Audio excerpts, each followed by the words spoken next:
Bonjour Magali et merci beaucoup d'avoir accepté de partager ton témoignage.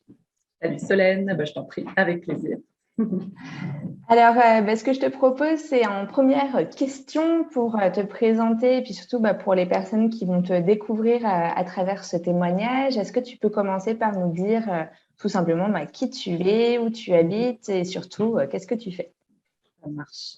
Alors, je suis Magali, j'ai 33 ans, je vis à côté de Vesoul, donc c'est en Haute-Saône, à Quinsay précisément. Et j'ai deux enfants assez jeunes, Léonie et Arthur, et voilà, donc là, ça fait un an qu'on est installés, et puis moi, je suis pâtissière, et j'ai créé une entreprise, je suis la fondatrice des Petits Becs Sucrés, qui est une entreprise de pâtisserie artisanale, et je donne ou je redonne le goût des bons produits aux enfants en fournissant les périscolaires en goûter artisanaux. Voilà ce que je fais. Super. Et pourquoi est-ce que tu as choisi du coup cette cause ou ce positionnement de t'adresser aux Mm. périscolaires et de vouloir que tes pâtisseries, elles profitent en premier lieu aux enfants? Ouais. Alors, il y a plusieurs points. Le fait que ce soit adressé aux enfants, ça c'est venu parce que je suis maman. C'est venu en logique avec mon évolution de vie et que j'ai constaté en tant que maman pâtissière qu'il y avait un décalage entre un petit peu le discours qu'on pouvait avoir de santé, de vouloir faire manger des fruits aux enfants, des légumes, mais que pour le goûter, il n'y a pas de légumes, mais que pour les goûter, on leur donne quand même beaucoup de gâteaux industriels.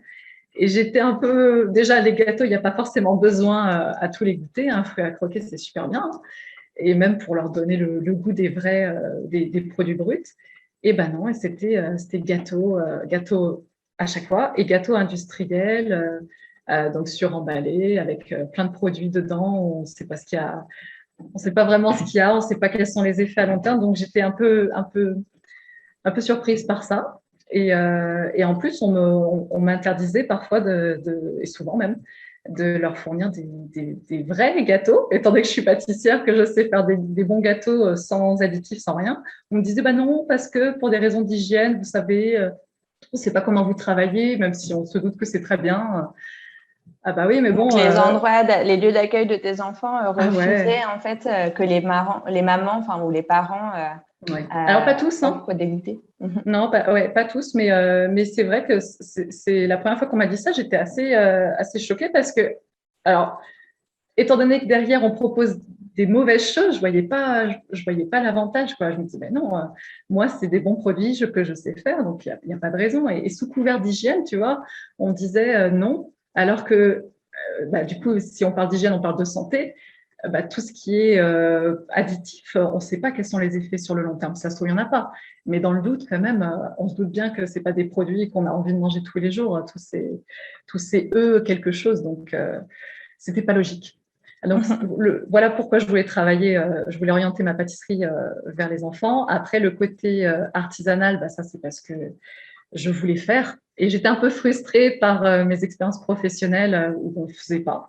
Enfin, on faisait, mais il y avait beaucoup de choses qui étaient achetées, qui étaient semi-industrielles. Et du coup, c'était pas génial parce que moi, je voulais mettre la main à la pâte. Et en même temps, en plus, c'était pas très honnête vis-à-vis des clients qui payaient le prix fort, le prix artisanal. Voilà, et après le côté local, pâtisserie locale, donc faite avec des produits, des matières premières du coin, ça c'est logique. Il y a des gens qui font des bons produits. Je trouve que c'est normal de les contacter en priorité. Et puis, quelle fierté de pouvoir, par mon entreprise, contribuer à ce que la leur aussi fonctionne. Mhm. Voilà tout ça. Super. Est-ce que tu peux du coup nous dire, on va parler de l'accompagnement qu'on a fait ensemble, où est-ce que tu en étais de ce joli projet Ouais. avant qu'on démarre notre accompagnement qui a duré 9 mois et quelques? Ouais, quand je t'ai contacté, j'allais emménager. Donc, j'attendais en fait ce point de départ de me poser à un endroit pour me lancer. Parce que ça, je le mature depuis un moment, cette idée d'entreprise. Je savais que je voulais faire de la pâtisserie, je ne savais pas comment l'orienter. Donc, c'est vraiment, j'étais un peu perdue sur quel sens lui donner parce que je n'avais pas envie d'ouvrir une énième pâtisserie. Et au moment où ça s'est installé, j'avais plus d'excuses, quoi. Ça y est. Et ça faisait un moment que je voulais te contacter. Donc là, c'est bon, c'était parti. Et qu'est-ce que tu attendais ou quels étaient tes espoirs par rapport à l'accompagnement?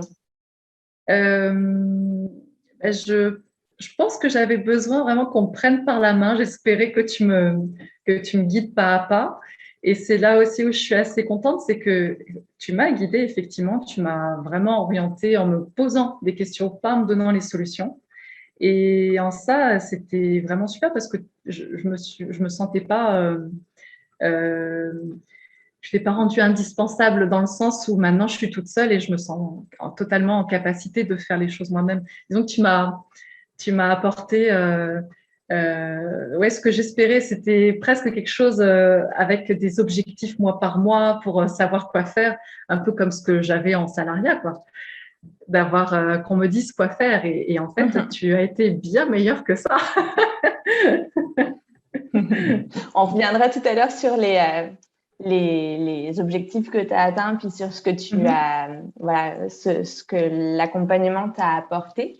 Mais pour revenir un peu sur cette décision, donc toi, tu avais besoin qu'on te tienne par la main, d'un cadre, et puis qu'on puisse te dire quoi faire, qu'on t'aiguille Ouais, en fait ouais. dans tous les choix qu'il y avait au moment de t'installer. Tu savais que tu voulais faire de la pâtisserie, tu savais que ce serait à cet endroit-là, mais pas forcément, voilà, tu n'avais pas forcément plus de certitude que ça. Voilà. Qu'est-ce qui t'a donné envie de travailler avec moi en particulier, de te faire accompagner par Creators for Good? Ah déjà parce que je te connaissais d'avant, de notre ancienne vie, parce qu'on a fait la même école de commerce. Et avant de faire de la pâtisserie, moi aussi, donc je suis allée dans cette école pour faire du marketing. Et c'est là où je t'ai rencontrée. Et j'avais suivi tes aventures post-école quand tu as quand tu as monté ton entreprise. Et c'est la confiance que j'avais en la personne que je connaissais de l'école qui a fait que je t'ai contactée. Et puis par la suite, ça m'a convaincue quand j'ai vu ce que tu proposais, le premier échange qu'on a eu par visioconférence, ça m'a convaincue qu'on était sur la même longueur d'onde. Et comment est-ce que tu as décidé d'investir dans le programme? Parce que tu le disais, tu n'étais pas encore installé, donc tu gagnais pas encore en fait d'argent avec cette activité de pâtissière. Comment est-ce que tu as fait tes calculs pour faire cette décision d'investissement? Alors, je n'ai pas beaucoup réfléchi parce que ça faisait tellement longtemps que je le réfléchissais que j'en avais marre d'être dans la pensée. Là, je voulais faire. Et j'avais déjà pas mal mis de côté, donc je me suis dit que, allez, ça faisait des années que cette somme était de côté dans un coin. Là, j'avais envie d'en faire quelque chose qui me serait utile pour l'avenir, d'investir. Donc, j'ai pas. Ouais, en plus, c'est un petit peu mon caractère. Je suis assez. Quand j'ai envie de quelque chose, je finis par le faire. Donc, voilà, j'avais l'argent. J'ai préféré je sais que tu avais la possibilité de payer en plusieurs fois. Et moi, j'ai préféré tout donner d'un coup pour qu'on n'en parle plus et se lancer dans les actions par la suite. Et du coup, on va venir justement à ces actions, ou en tout cas aux étapes que tu as pu accomplir à travers le programme. Donc, tu nous disais, voilà, tu savais que tu voulais faire de la pâtisserie et tu t'installais, mais tu savais pas forcément comment t'orienter. Quels ont été pour toi les points importants que tu as pu traverser, ou en tout cas sur lesquels tu as pu avancer à travers l'accompagnement? Effectivement, quand je t'ai contacté, en fait, je ne savais pas quelle forme lui donner parce que déjà, c'est bien de vouloir créer son entreprise, mais je ne savais pas quel sens lui donner. Parce que je ne voulais pas créer une entreprise, je voulais créer l'entreprise qui corresponde à ma vie, à mon style de vie. Et c'est vrai que c'est en ça aussi que quand j'étais salariée en pâtisserie, c'était sans arrêt le conflit intérieur entre j'ai envie de faire de la pâtisserie, mais ça ne correspond pas du tout à une vie de famille. J'ai envie d'être avec ma famille, mais j'ai envie de travailler et je ne savais pas comment concilier les deux.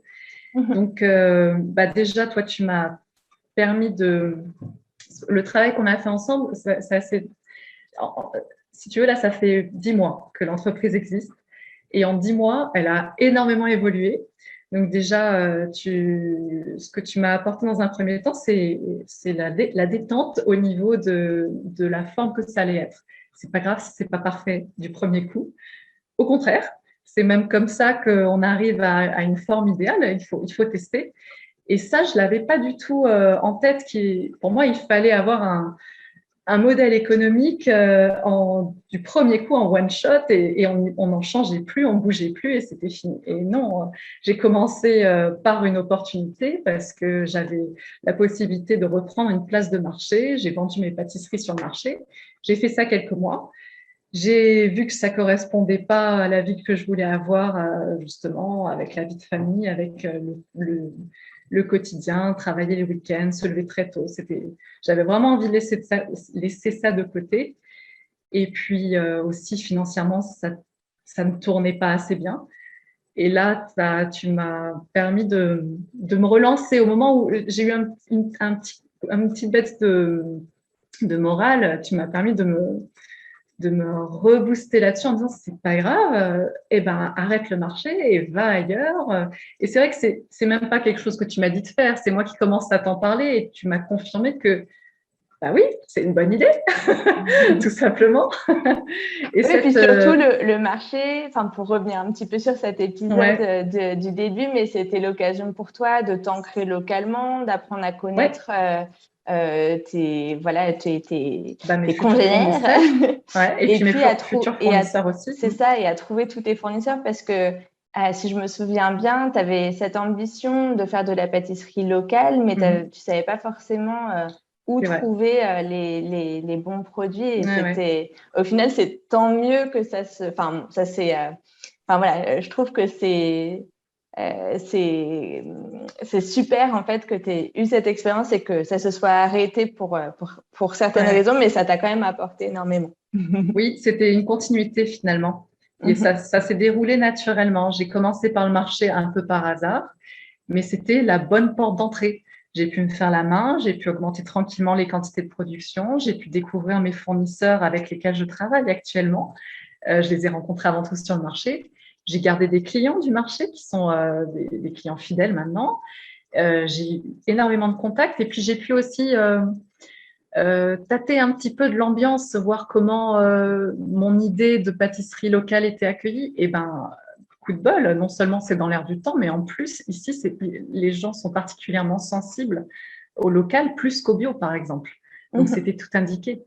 Et, le développement par la suite de plutôt m'orienter sur les magasins et de déléguer totalement la vente à un tiers qui prendrait du coup une commission sur le prix final, bah, moi, m'a permis de me consacrer uniquement à la production et à tout le travail de chef d'entreprise et de déléguer cette vente au magasin et de me faire un effet de levier qui m'a permis de travailler moins, mais de gagner plus et d'arrêter de travailler le week-end.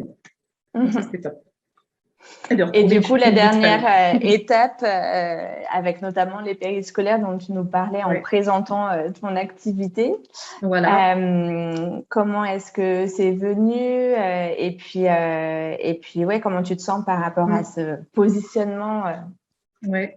aujourd'hui? Alors, c'est ce qui est drôle avec ça, c'est que c'est arrivé très vite dans notre travail ensemble, l'idée de fournir des périscolaires avec des goûters artisanaux. C'est arrivé assez tôt dans la réflexion.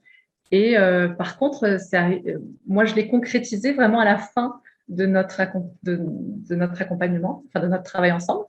Et par peur, en fait, j'avais peur de me lancer là-dedans parce que j'avais une idée que travailler avec une collectivité, c'était compliqué, c'était beaucoup d'administratifs, beaucoup de normes d'hygiène pas forcément logiques, enfin, que c'était toujours plus, quoi.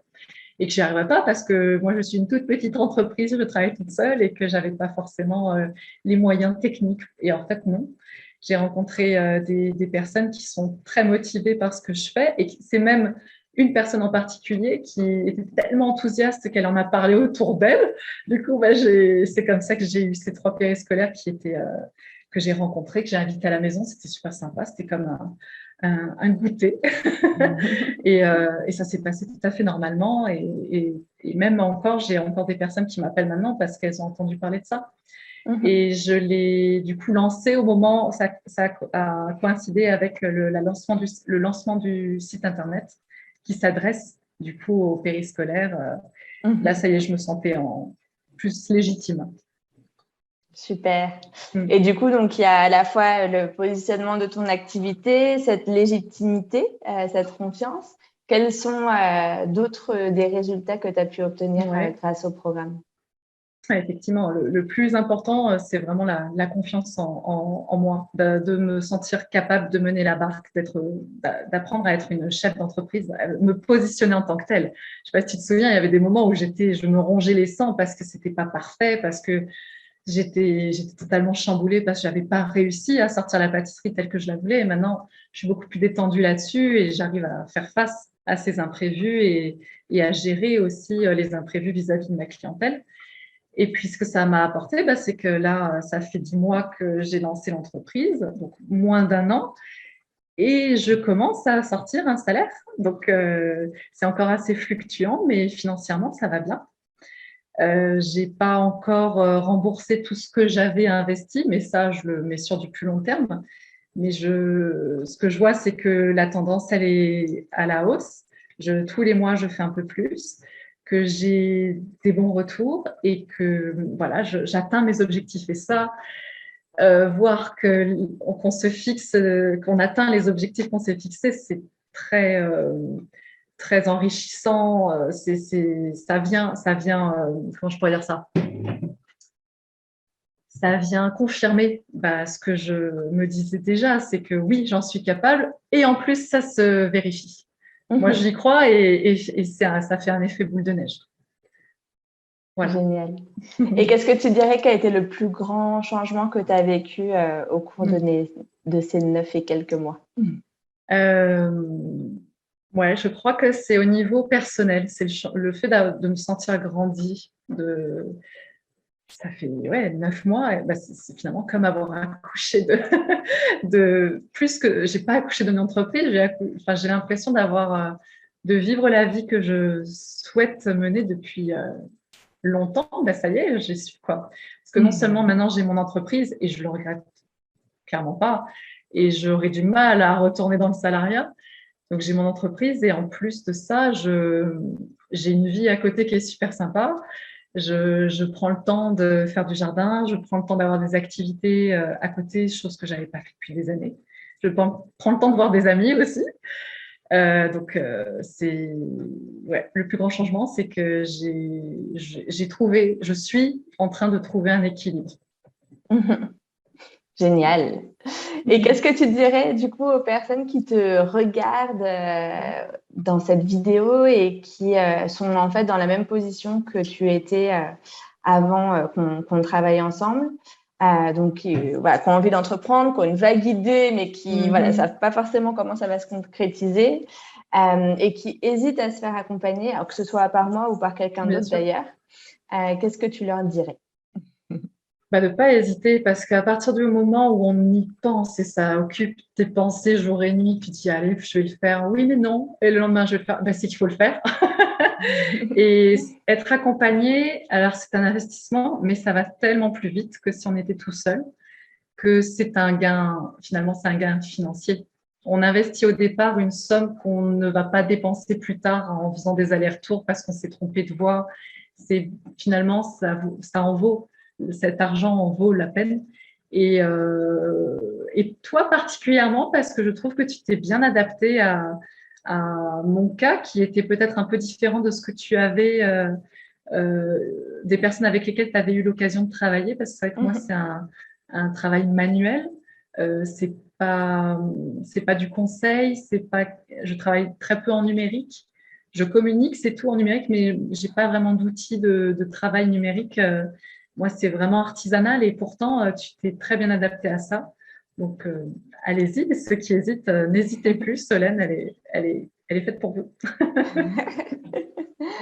Super, merci. Est-ce que tu as un dernier mot à rajouter ou une dernière chose que tu souhaites partager? Merci. Merci pour ces 9 mois d'accompagnement. Et puis, je suis super contente de là où j'en suis. Et j'aurais dû le faire avant. Voilà. Non, bah, écoute, merci à toi, Magali, pour ta confiance. Moi, ça a été un grand plaisir de travailler à tes côtés et de t'accompagner sur ce petit bout de chemin. Je suis hyper fière de toutes les avancées pour ton activité, de là où tu en es aujourd'hui. Puis, c'est avec grande confiance que je te souhaite un très bel envol et une très belle continuation pour ta super activité. Et merci pour ton ouverture, ta confiance, parce qu'on en avait parlé lors de notre premier entretien, il me semble, découverte. Mais effectivement, oui, tu étais la première pâtissière à faire mes accompagnements. Et je sais que pour toi, c'était forcément, ça demandait un peu plus de projection que d'autres clients qui voient des profils similaires à leur projet sur mon site et qui se disent ah bah ok, si ça a marché pour elle, ça peut marcher pour moi. Donc toi, tu as vraiment dû y aller à la confiance. Et donc, merci à toi parce que bah voilà, on a prouvé ensemble qu'effectivement, toutes les bonnes pratiques que je partage, elles s'adaptent. Et parfois, effectivement, on a besoin d'adapter. Mais voilà, c'était pas. Moi, j'ai pas trouvé ça difficile ou compliqué. Au contraire, c'était chouette de pouvoir appliquer ça à un autre domaine. Ouais. Et puis, donc, merci à toi de m'avoir donné cette occasion, cette opportunité. Ah bah, je t'en prie. Non, c'était vraiment avec super. plaisir. Et puis, tu es une super chef d'entreprise. Moi, je t'ai vu évoluer, t'épanouir pendant ces 9 mois et je suis vraiment ravie pour toi. Donc, je te souhaite plein de belles choses. Avec ça, mais alors je vais tout défoncer. Merci beaucoup, Solène.